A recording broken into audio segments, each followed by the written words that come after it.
Welcome back, immunologists.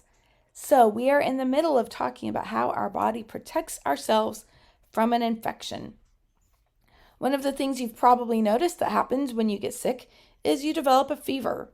Fever is also known as a pyrogenic response.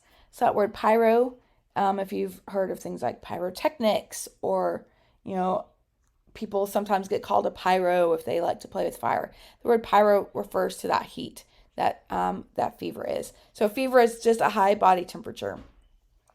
Your hypothalamus is a part of the brain that is responsible for controlling the blood or for controlling your body temperature. It normally sets our body temperature at 37 degrees Celsius or 98.6 degrees Fahrenheit. However, if there are endotoxins released from our gram-negative cells, they can cause phagocytes to release cytokines.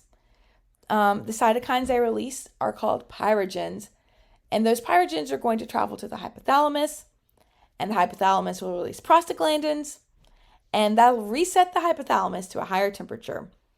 When that happens, your body increases its rate of metabolism, so your white blood cells are able to have a higher metabolism to better able to function and kill off the infection. It also means that higher temperature is going to be a less desirable temperature for your infectious microbes to grow, so they will have a harder time growing. Vasoconstriction will happen. Vasoconstriction is when your blood vessels are narrowed, so with less blood flow, body temperature to your extremities is going to drop. Your body will shiver. That active shivering, that movement will raise body temperature, and your body is going to stay at that higher temperature until the cytokines have been eliminated. Then once the infection is cleared, the cytokines message is gone, your body will go through crisis, which is when the body temperature will fall and lead to vasodilation and sweating. So you can describe to me, how is fever beneficial? So let's talk about complement. Have you heard about complement before? Sometimes this is one that some students are very comfortable with. Sometimes this is one that's a little bit new. So complement system are a series of serum proteins. These are proteins just in the liquid part of your blood.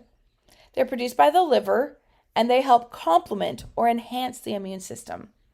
They act in a cascade, so it's like a series of dominoes. One activates and activates the next, which activates the next.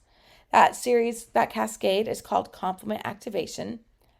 And complement proteins are listed as C and then a number. And they do not go in order of how they work. They're numbered in the order of how they're discovered.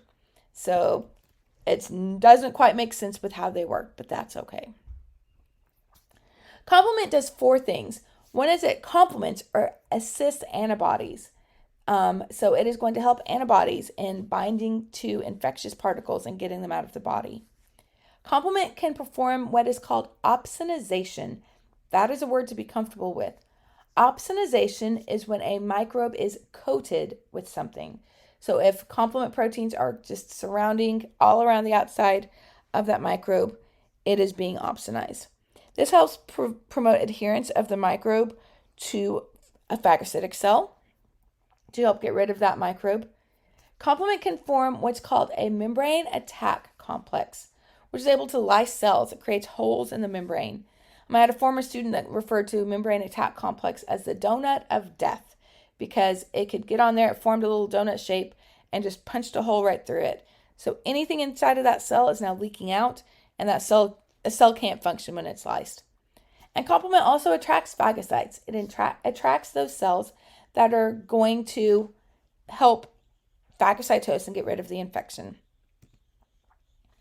As a result of complement, you'll see cytolysis, which is when activated complement proteins can activate the membrane attack complex and lyse the cell. You'll see opsonization, which is when the microbe is coated with a complement proteins, which helps it stick to a phagocyte. And you'll see inflammation. This happens when the activated complement proteins can bind to mast cells. Mast cells will release histamine, and so you get a localized immune response. So here C3 is the first part of the complement cascade that's getting activated. Then it's activated by being broken in half. This is going to activate this, which activates this activates that. So here you have opsonization. So this membrane is coated in these little red bumps, those little complement proteins. And because of that, it's easier for phagocytes to stick to it and to digest it.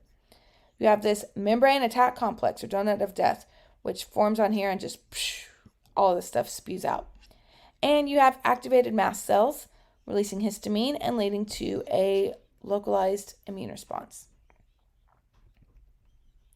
Complement does have to be tightly regulated, so there are regulatory proteins, which helps minimize any host cell destruction. You don't want complement activating on our own cells.